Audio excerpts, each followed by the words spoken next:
It is time now for our EAs and marketing panel discussion.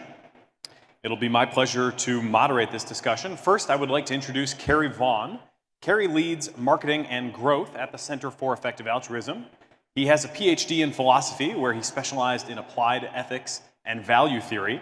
Prior to working at CEA, Carrie ran technology and innovation at a $1.5 billion foundation and was also a professional poker player. Please welcome Carrie Vaughn.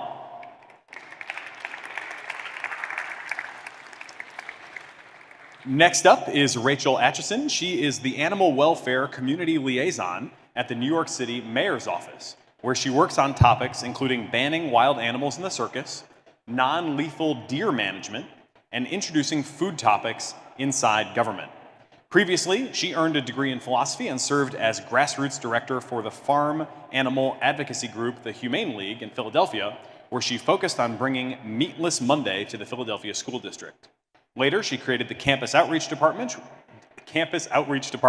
which paid 50 students to conduct advocacy on their respective campuses. She has traveled around the country and spoken at dozens of universities to thousands of college students about the current state of animal agriculture. Please welcome Rachel Atchison.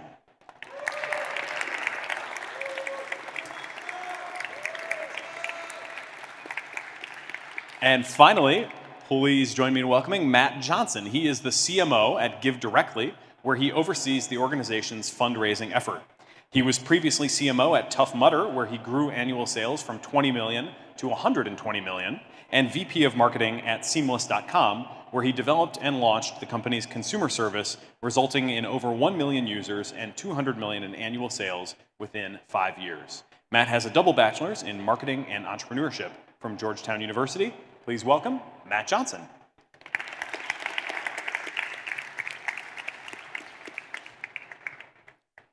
All right, guys, so to start this off, and to give our audience some context for beyond the bios, who each of you are and what you do on a day-to-day basis and who you do it for, I thought it'd be great to just go down the panel and spend a couple minutes giving a sense for your role, your organization, who you think you are marketing to, and maybe a little bit about what you've learned, and then of course we can dive deeper into that. Yeah, so I do marketing for CEA. You probably got several emails from me about this conference.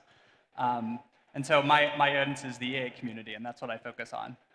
One of the interesting things I've learned doing that is the EA community violates a bunch of standard marketing ideas. So one of the things that gets people to donate the most through EA Funds, our donation platform, is a very long essay that's black text on a white background that just explains all the arguments for doing it.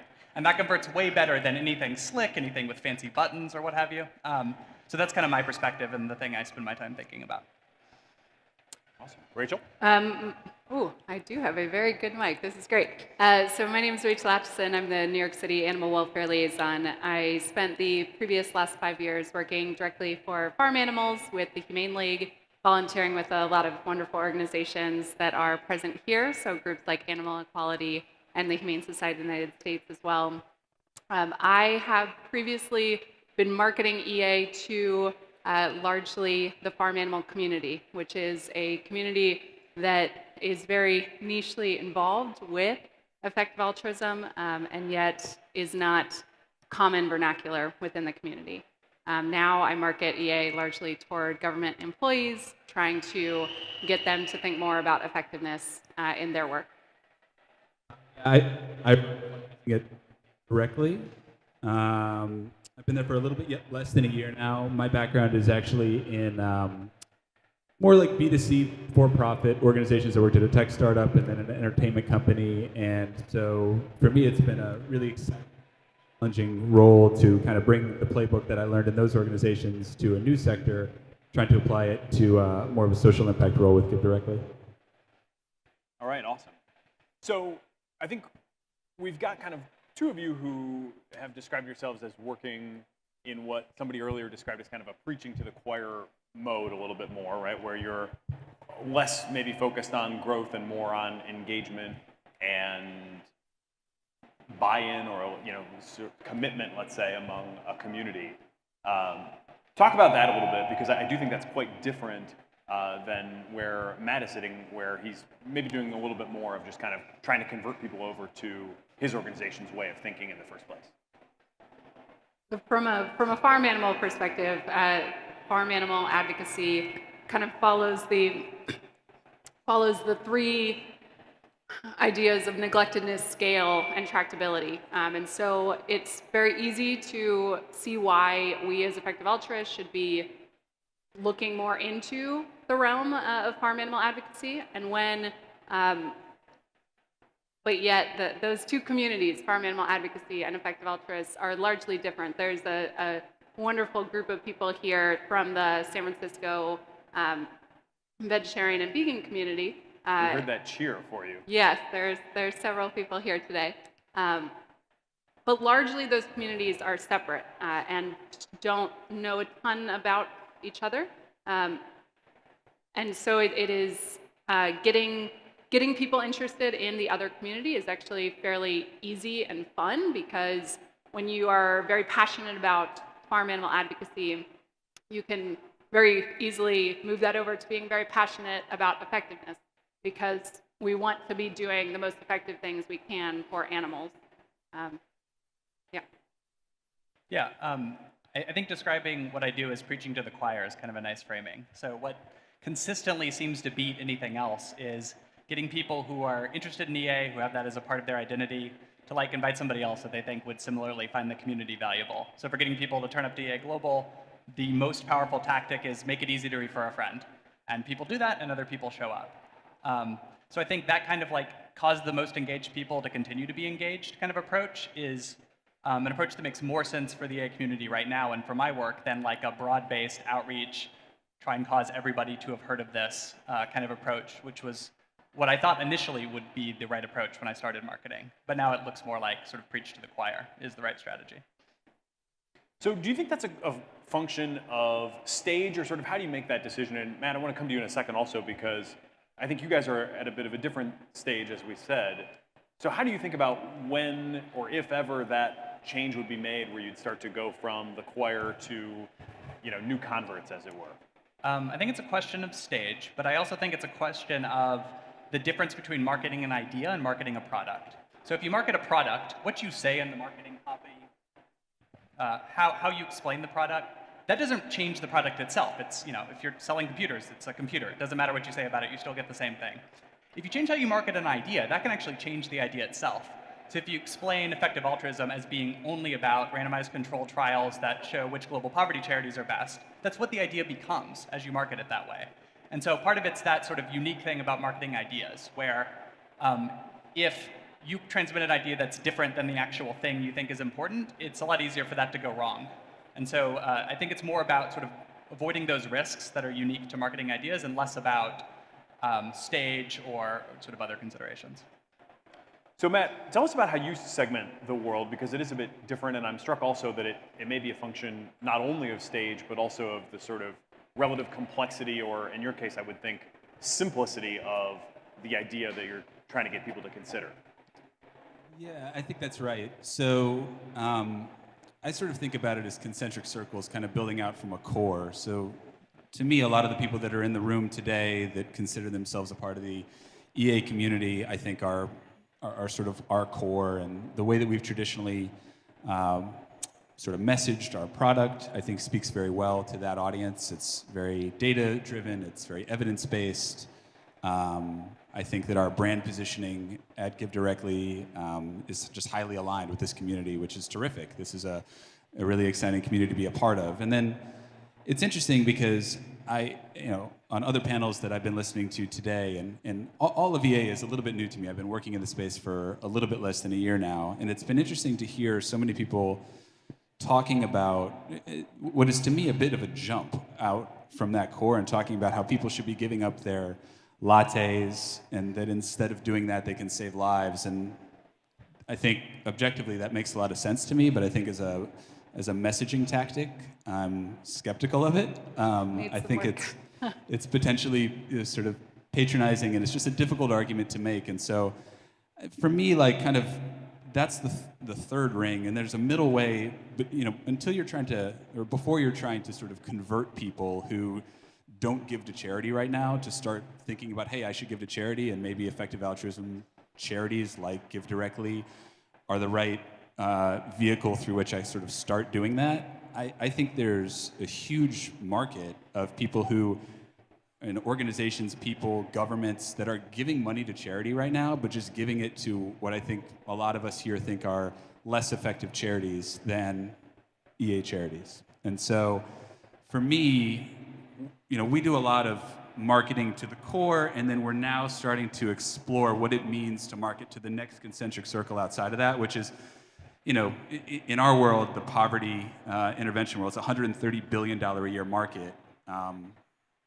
We're doing about 50 million of revenue right now, so there's a huge pond there to go fishing in and try to find more dollars from organizations, individuals, whoever, who are giving to other interventions, other charities who are trying to do poverty work. And we think that money could go, through our model to recipients in a more effective way. So that's how I kind of bucket out in those three groups. There's the core, there's people who are already giving to charity, and then there are people who are not giving to charity right now. And I think the third group is just a difficult one to convert. And like one data point on this is that 2% of GDP every year is given to charities, and that hasn't actually changed for like 4 decades. So I was doing some research into this recently, and it since 1975, like every year, it's like it sometimes varies to like 1.9 or 2.1, but it's incredible to me that it just sticks on 2% of US GDP every year is given to charities. And what that tells me is that trying to increase the size of the pie and trying to convince people who don't give to charities right now is just like a very difficult argument to make. And so just when you think about target audiences, I would focus mostly on people who are already giving or organizations who are already giving and try to pull them into this community as opposed to what they've done traditionally.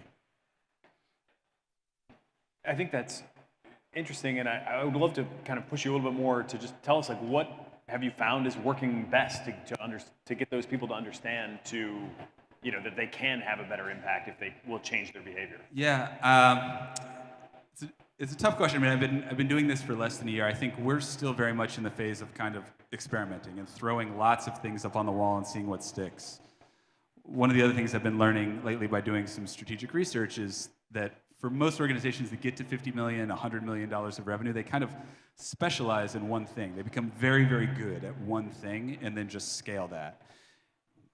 We don't really do that. It's sort of interesting. We do a little bit of everything. We have corporate partners, we have foundation partners, we work with governments, we do a lot with media, content marketing. We're sort of still trying to do everything at the same time. I think that eventually we're going to have to sort of trim some of that down and focus a little bit more specifically.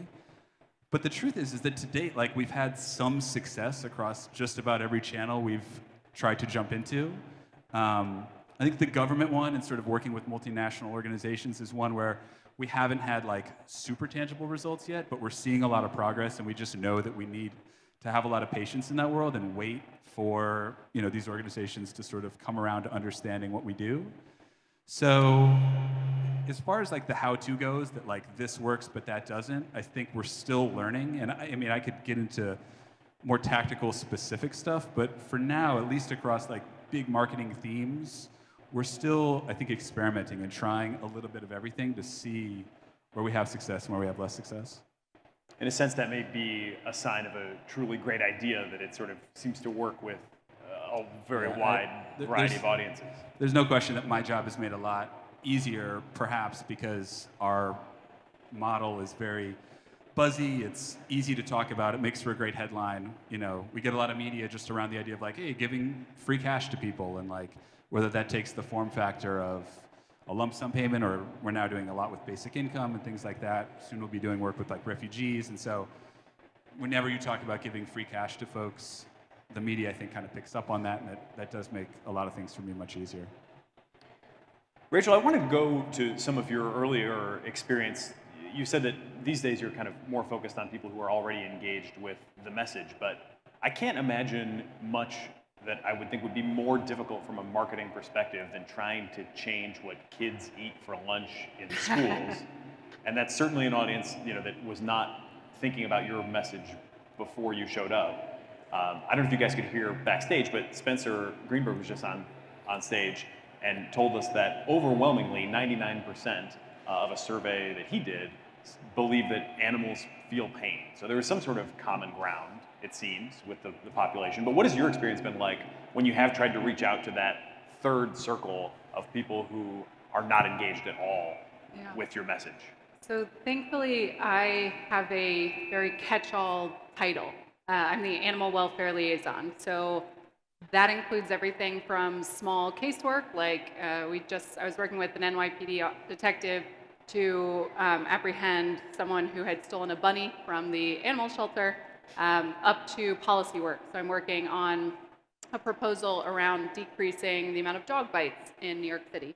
And so by working on animal welfare broadly, I'm able to very much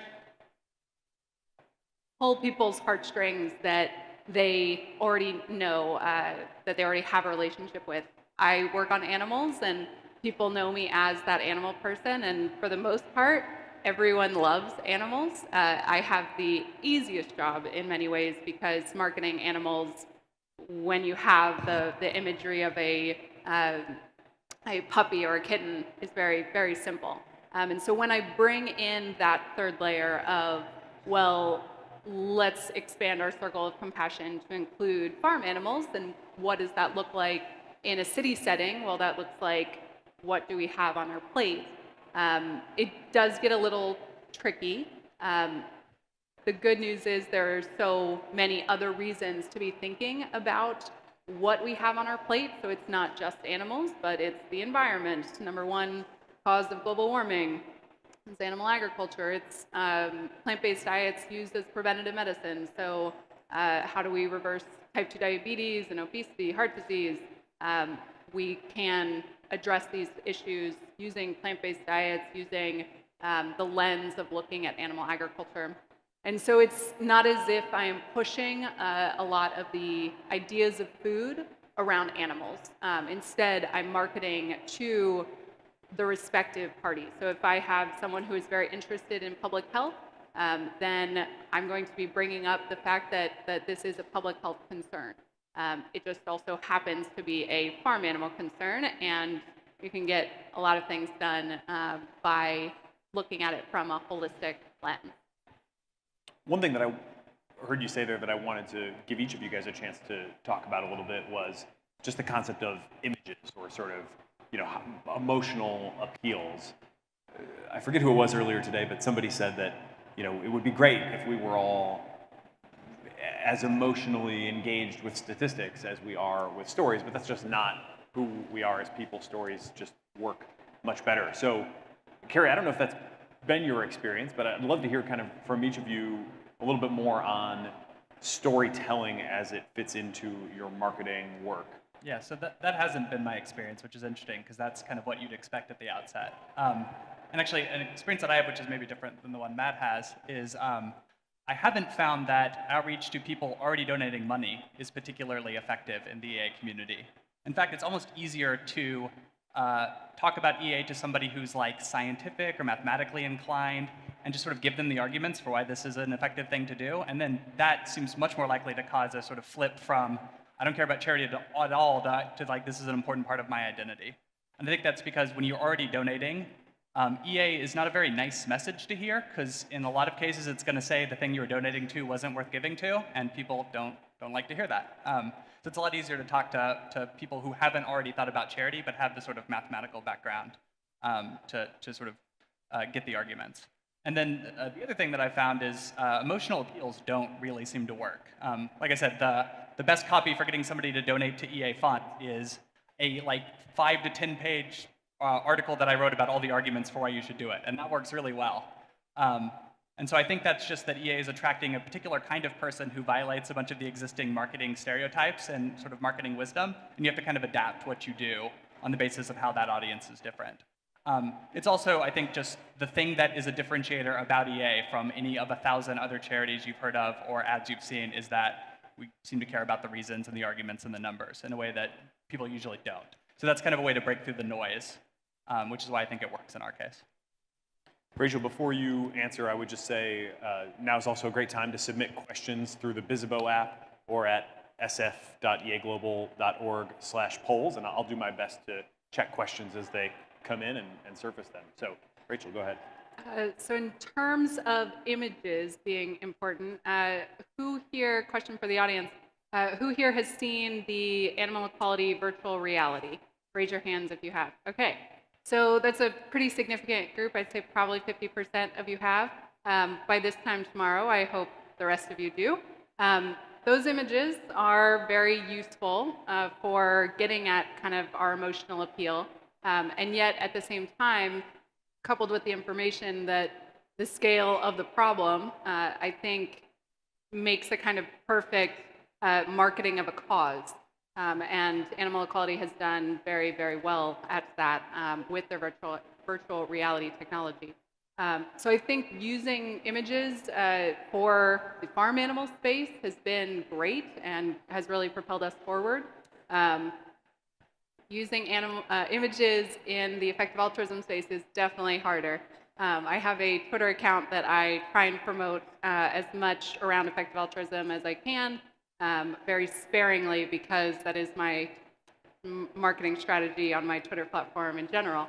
But it has been harder to market effective altruism when we have less of a clickbait and less of a less of that. Presents problem. I think our situation is a little bit different. I think for people to want to give cash to somebody living in extreme poverty, there's a level of trust there that is required. And I think a lot of people who you first introduced to the idea of giving away money, they're very skeptical of it. They sort of, I think, lean on what I have now come to understand to be misperceptions or stereotypes of poor people, that they're going to waste the money, that they're going to spend it on vices like alcohol or cigarettes or what have you. And I think for us, like, teaching donors that these recipients are actually like amazing people that want to use every single penny that they're given for a really, like a positive thing in their life is a huge part of us sort of converting people to understanding what is otherwise kind of a counterintuitive idea. And so for us, like, putting our recipients out front and like the imagery of that and their stories is a huge part of, I think, converting people to understanding why giving cash as opposed to giving goats or grain or anything else is the right type of intervention for people living in extreme poverty. So, like, we have a new tool on our website that we launched in October of last year called GD Live, where you can go on there and there's this like live feed, sort of like a social media feed of all of the people who are recipients of ours who have opted in to tell their stories on our platform. So because we're sending money to cell phones, we can then call people after each time that they receive a payment, and we can ask them a few questions about how their lives have been impacted by the generosity of our donors, get those answers and kind of put them into this feed, which is really interesting. And it's totally uncurated, unedited. You can go on there and like search for, anything that these people say that they're doing with the money. We'll post it, live there on the site. So it's totally transparent, which I think is important insofar as like staying aligned with EA values of sort of like authenticity and transparency. But I think so I think that this tool is like this sort of interesting experiment to kind of lean into the idea of like, supplementing the data and the evidence with more human stories when and where you can. So people can go in there, they can follow these folks. They then receive emails when people receive another payment saying like, hey, this is how this person's life changed because of this latest payment. So I think we're still in the early days of seeing the impact of a tool like that and like how deeply our core audience or any kind of future audience wants to engage with that kind of content.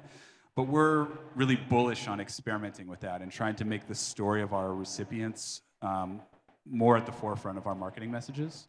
So, yeah, I think for us, like, we're trying to do a bit of both, like kind of maintain the data-driven, evidence-based stuff that kind of has worked for us in the past, but then layer on top of that human stories, which I think we all intuitively understand why those sort of appeal to another segment of society. One piece of anecdotal data that just came in through the poll app is from someone in the audience who says they're a longtime Give Directly donor and loves the new feed of content, and was just about to ask you about that. Thank you. You mentioned transparency, and that's a word not often that immediately comes to mind when one thinks of marketing. I have a background in marketing, helping local businesses market themselves. It's a lot of, what's called puffery in the space of, we're the best at this, or you can't find better, pasta in town, or what have you.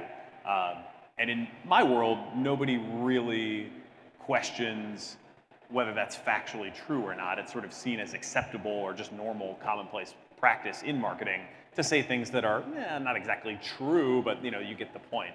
I think that's quite different for you, Carrie. Certainly, Yeah, I have a sense of that. That's not true in my But world. I'd love to hear kind of all of you guys maybe comment on the tension between that sort of great marketing copy and the commitment that your community may have to more literal, factual statements. Yeah, so the sort of great thing and the tough thing about marketing to a community is if I do something that people don't like, they'll definitely tell me about it. I'll definitely get emails from people saying you should have done this, or I don't like that. I think one of the things that's hard for me doing marketing is I can easily A/B test which email gets the most clicks.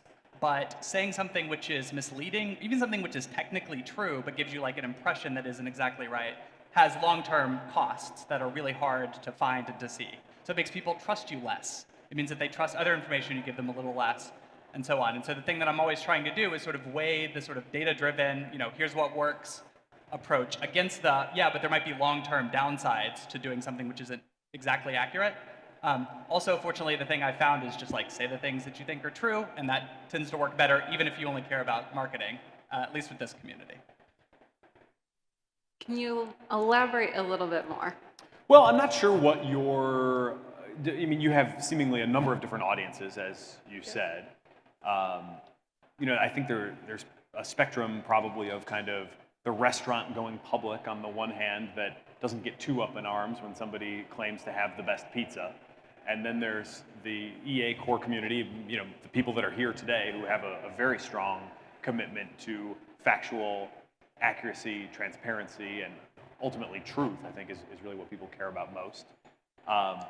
Maybe just to start, for the different audiences that you work with, how do you see them falling on that spectrum? Do you see them sort of caring a lot about everything you say being perfectly true, or can you sort of work more with marketing copy like your old, Mad Men inspirations might have done in the past? Yeah, I'm trying to think of an example where the copy hasn't been run through 1,000 lawyers, and and I'm coming up blank. Working within city government, different set of constraints. It's a whole, yes, exactly.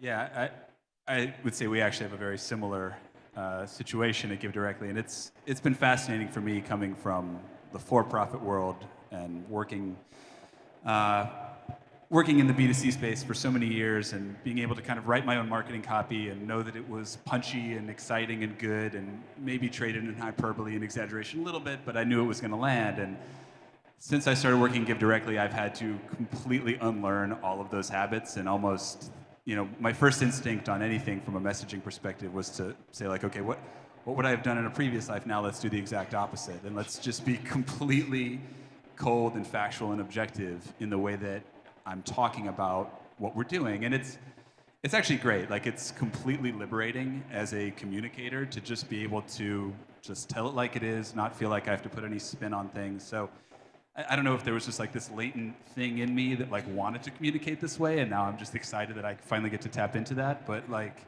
I've really, really enjoyed speaking in the way that this community speaks with each other.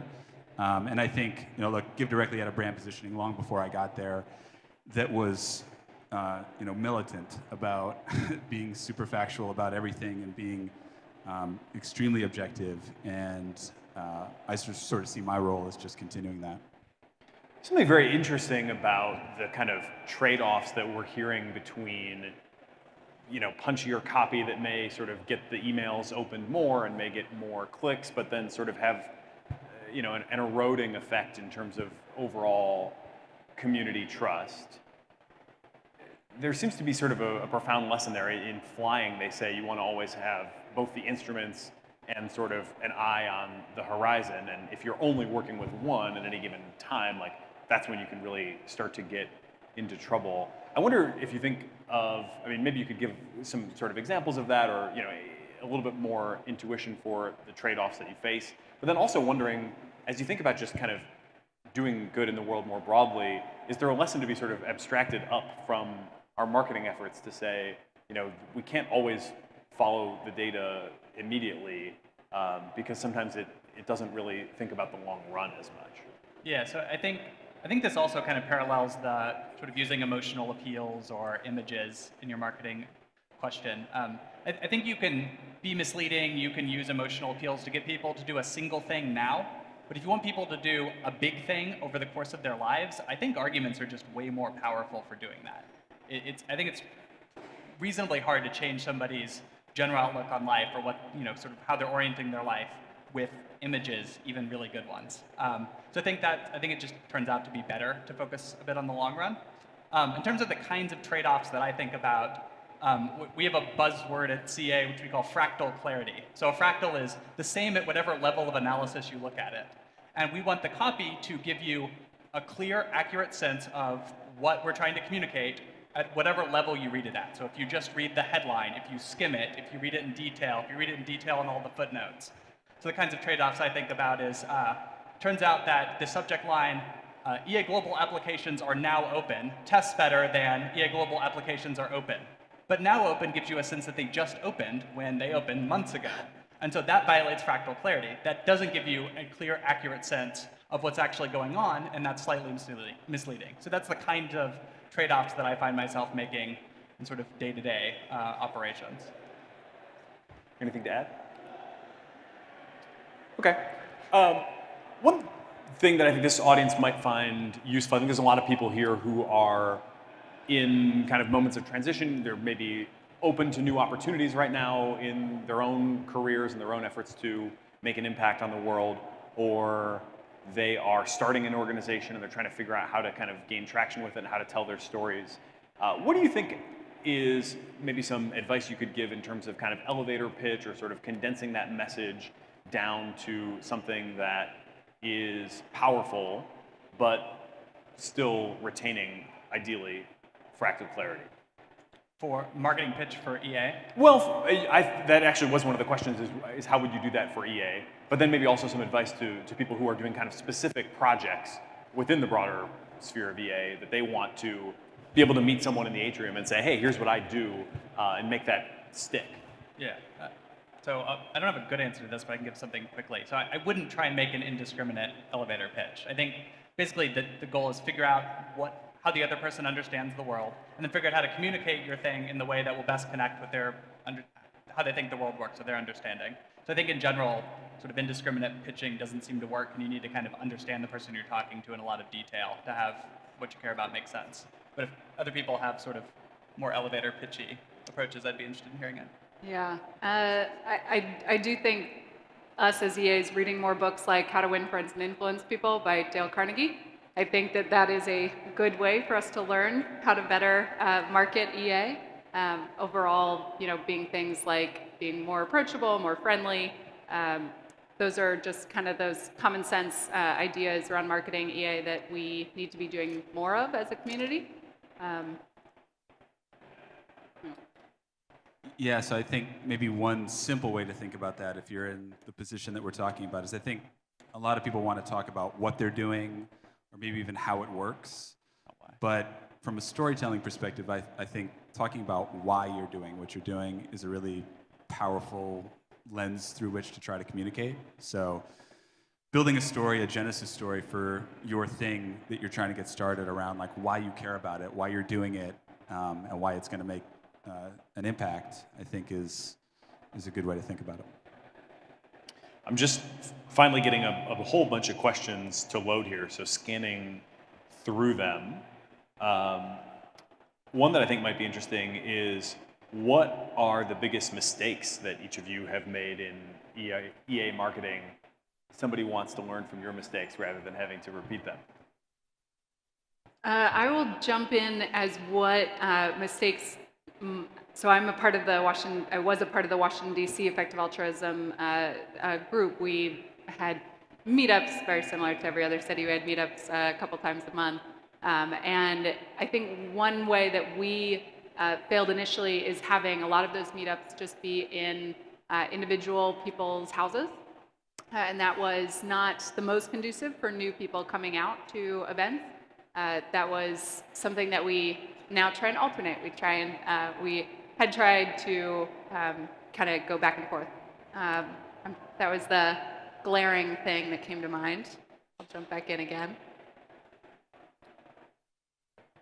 Yeah, so I think one mistake that I made early in my tenure was sort of a sequencing mistake of prioritizing what I would call acquisition ideas or programs versus retention stuff. So I think for us, there's still a lot of meat on the bone with just trying to reach more people who are similar in profile to the people in the room right now, and trying to do that through engagement programs like ambassador programs and campaign fundraising and that kind of stuff to allow people who want to evangelize for effective altruism or for Give Directly to go out and talk to their networks and evangelize on our behalf from a very trusted and authentic and credible place. I think is a great thing to be doing right now at this stage of our evolution. And I think when I first started, I wanted, I think in part because of my background and because I saw that we hadn't done it before and I felt like there was a huge opportunity there, I wanted to just kind of jump into acquisition marketing and think about whether it was paid advertising or whatever it was, just try to reach a much wider audience much more quickly, which was a play that I had run myself a couple of times and seen, very successful in the tech startup space, et cetera. And I think to convince people to sort of latch onto these counterintuitive ideas like giving cash to poor people, I think it has to come from a place of real credibility, whether that's from a friend or from the media, like a trusted type of media. And so just the sequencing of things to kind of prioritize the engagement stuff first, the retention stuff first, and then there will come a time at some point in Give Directly's evolution, every other organization's evolution, where you do have to shift into doing a little bit more acquisition marketing to continue to try to grow and reach a wider audience. But I think being thoughtful about the sequencing of those things is important. I think the category of mistake that I've made the most often is thinking that EA isn't going to be as weird as it seems to be from a marketing perspective. So I kept thinking probably something flashy is going to work. Probably you need to really sell things. And after, a year plus maybe, I sort of started to realize, no, if I just write stuff about why you should do an EA thing the way I would write a philosophy paper, that's actually going to work way better. And so sort of being a little bit slow to go, no, this is actually a community who wants to be talked to the exact way I want to be talked to, was kind of the mistake that I kept making. Interesting. Going back to your comments for a second, we were talking beforehand, you made an interesting distinction that may be novel for some people between marketing and advertising, and maybe you can unpack that for us a little bit. But I also wanted to ask each of you, this is a question from the audience, what are the KPIs that you look at? Typically marketing, certainly in the startup space or in just the kind of for-profit space in general, you've got ideally clear metrics that you're going after, and new users and new customers and how many times did the cash register ring. Are you guys able to boil your efforts down to highly quantitative things, even though that may not be the perfect measure long term, and you keep that in mind? Are there barometers that you can watch day in and day out? Yeah, I think there definitely are. I think that they're different by sort of channel segment for us. So when we talk about retail donors who are giving smaller amounts, the KPIs for that group are going to be very, very different than the KPIs for going and trying to engage governments or multinational organizations to give to us. And for our audience who don't know what KPIs are? Yeah, it's a key performance indicator. There we go. Or I've heard OKR also used. We actually use OKR at Give Directly, but I've used KPI in a previous life. So yeah, just basically metrics to measure performance on, it's pretty straightforward stuff on the retail marketing side. It's dollars. There's secondary stuff around just like website traffic, conversion, emails that you're gathering, number of donors. Things that are pretty intuitive, I would say. I'm happy to kind of unpack each one of them if that's helpful. I get the sense that this room of people is fairly comfortable with kind of the basics. And then, yeah, I guess on the partnership side, it's a bit more of like a pipeline sales strategy for us, where we talk about different stages of a funnel.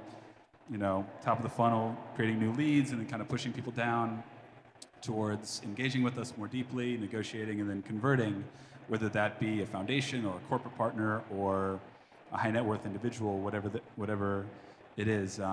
It's a bit more like sales. So the KPIs in that world are a little bit different, but I mean, when you look through our kind of like monthly reporting that we do across our executive team and out to our board, like we definitely segment it out between the retail piece and the partnerships piece, because they're very, very different. The city has an entire office devoted to KPIs, our mayor's office of operations. So we are incredibly metrics oriented. We have a metric for about every program we do.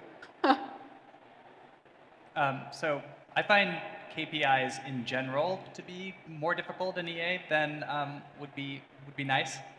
So mostly we end up having KPIs for specific projects or that are based on specific theories that we're trying to test or things that we're trying to do. So for EA Global, like the KPI is people that show up for the most part, but with some sort of how engaged they are rating, or with some ideas about what kind of mix of people we'd like to have attend. But for sort of the work of EA movement building in general, figuring out what the KPI should be, I think is a hard and interesting question. And if you have thoughts on what it should be, definitely come talk to me about it.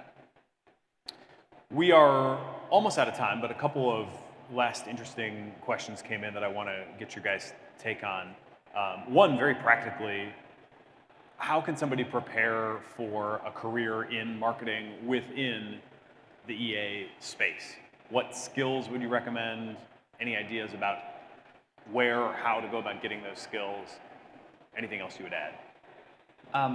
This will be a more specific answer. So the things that I've done that have given me the most return per hour of input was, one, getting a sense of what's possible. So we use a tool called Zapier to connect most of our services together, and it basically connects other programs to other programs you're using.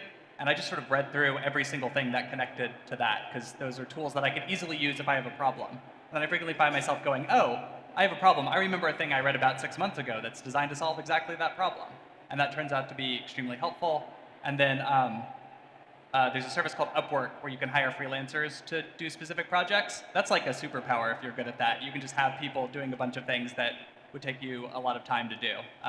So those are like very specific things that I've gotten a good return on. I'll turn it to you. Yeah, it's an interesting question. I don't know if there's a silver bullet playbook on how to become good at marketing. There's an art to it, there's a science to it. You can sort of choose to specialize in one of those two. You can do both. I think one thing that's been interesting for me is, because the communications and messaging in this world, in this sector, is so it's so detailed, it's so objective, I guess what I'm trying to say is, like, the people that I work with within Give Directly who do a lot of our writing are people who may work in the field, people who have PhDs, people who don't really have a communications background. They don't have like a marketing background, and that doesn't really hold them back at all from being able to contribute greatly to the content that we're producing. Like, we do a lot of just kind of taking pretty dense, analytical stuff from the field and then just sharing it with our audience, and that's great content for us. And so I think, in a lot of other organizations, I think people want to hire folks who have traditional PR backgrounds or traditional marketing communications backgrounds. And in this sector, I think just having like deep domain expertise with the subject material is actually what allows you to speak about it with credibility. And I think, I don't know, it's just sort of interesting to me that that's true.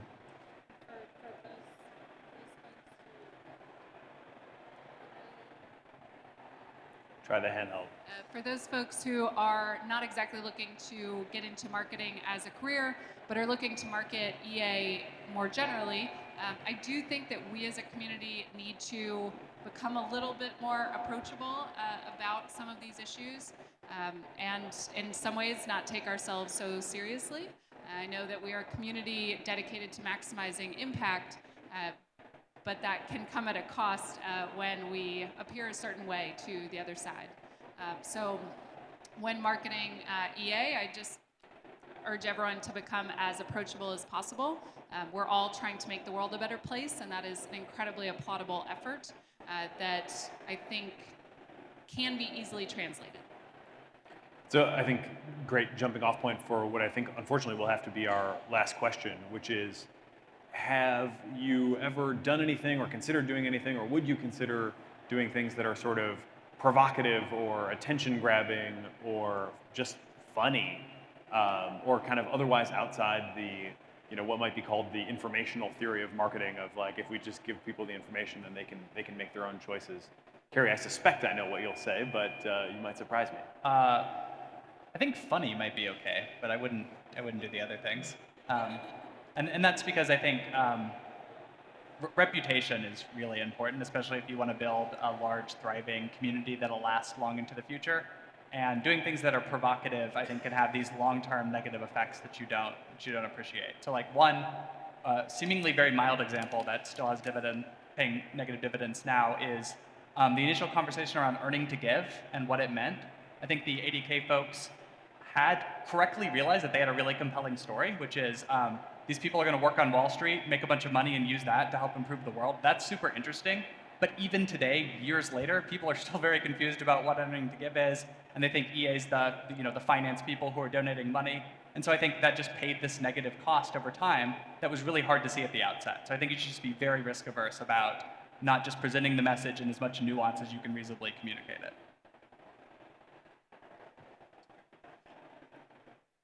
Sorry, I forgot the question. Provocative, funny, attention grabbing.